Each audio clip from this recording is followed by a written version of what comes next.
started rummaging between my legs, and it pulled out my organ of manhood and stuck something into that.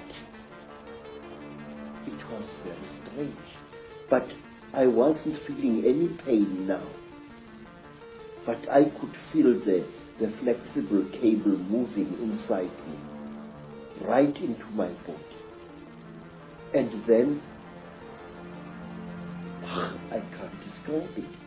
It was as if my seed was being sucked out by this small, bright, flexible cable. And then the creature just pulled it out. I screamed and I cried and I screamed, but I could not move. And then something happened which to this day still amazes me. After the creature had pulled out the flexible cable from my organ, the creature just stood there looking at my organ. And I was so terrified that I urinated and accidentally urinated against the chest of the creature. It jumped away as if I had shot it, and it stumbled backwards. But its face didn't show any expression. Its mouth didn't even open, but the way the creature reacted, trembling all over, it was as if I had really hurt it, but it was wearing this kind of garment. And after that, I was left alone, except for the big creature which stood to my right side this time, with his arms folded, looking down at me. And then, while I was looking at this creature, trying to appeal to it, no pain anymore, no pain, please, I was pleading. Pictures suddenly flooded my mind. Pictures of buildings sunk in a red lake of water. Buildings rotting away. Buildings that appeared as if they had been bombed. And cities sunk in terrible mud. Trees sticking out like rotten ghosts. Trees without leaves, without branches, sticking out of the mud as if they had been poisoned. I saw visions of this. And then, through an entrance which I had not seen before, came a strange and terrible being.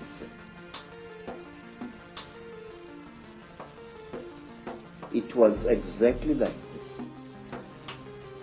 It was tall, made entirely of metal, with burning eyes and a snout. It didn't do anything. It just moved and came to stand at my left side. It didn't touch me or anything like that. It just stood there, making a strange humming sound. Wow, wow, wow, wow, wow, wow, like that. And then, from behind this metal creature, there appeared another creature. It was so radically different from the grey creatures in that it looked exactly like an earthly human being. It had a pink skin like that of a white woman. It had golden hair, and its ears were definitely pointed like those of an animal. Its eyes were slightly slanting. They were pale, pale blue, and never once did they blink. It was like this, nude, and there was a tail-like appendage at its back, which was very visible as it walked away after it had done to me what it did. What this thing did, it climbed over me and made love to me. And I noticed that unlike normal women, its breasts were set too high in its chest, and they were very, very hard in appearance. And that here, the pubic hair as well as the hair in the armpits was a fiery red, as if it had been dyed. And this thing didn't even blink. Its eyes were just like this, looking at you as if there was no liquid in the eye. Just an unblinking, terrible stare. And it was a small creature, about the size of a 16-year-old girl. But it was very, very heavy as it sat on top of it. And there was no emotion in that whole nonsense. There was no,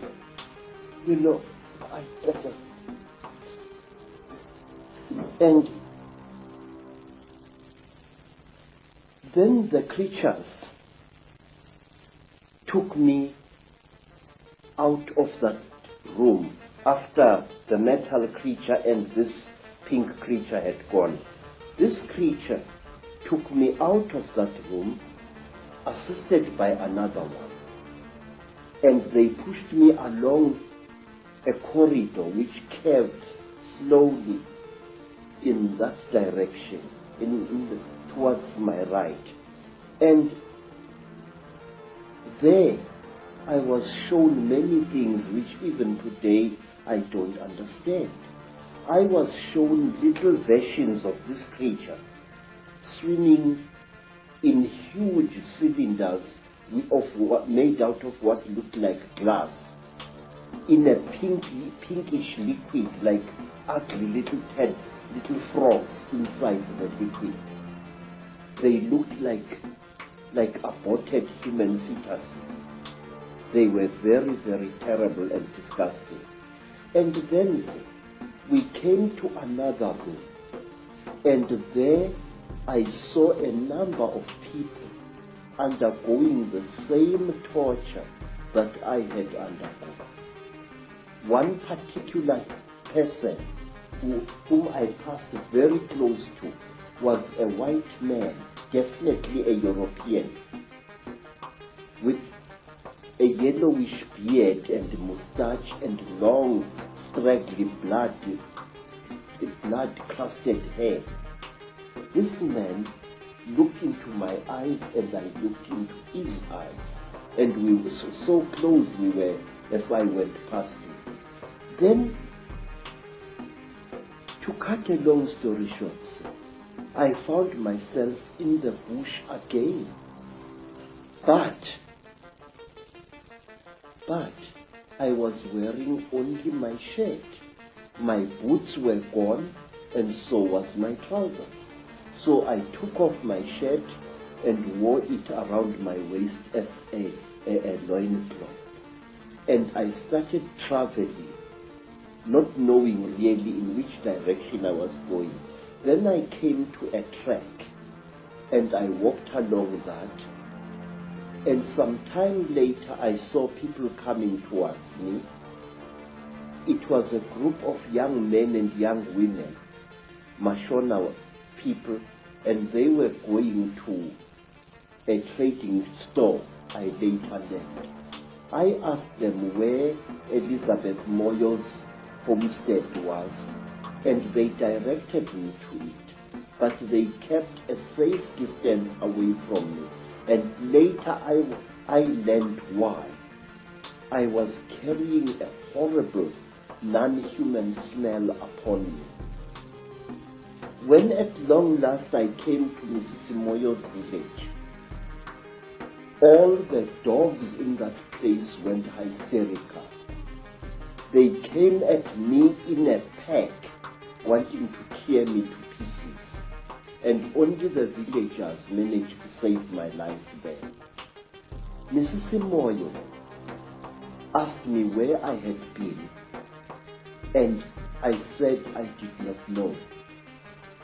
And then she said, I know you had been taken by the little ones.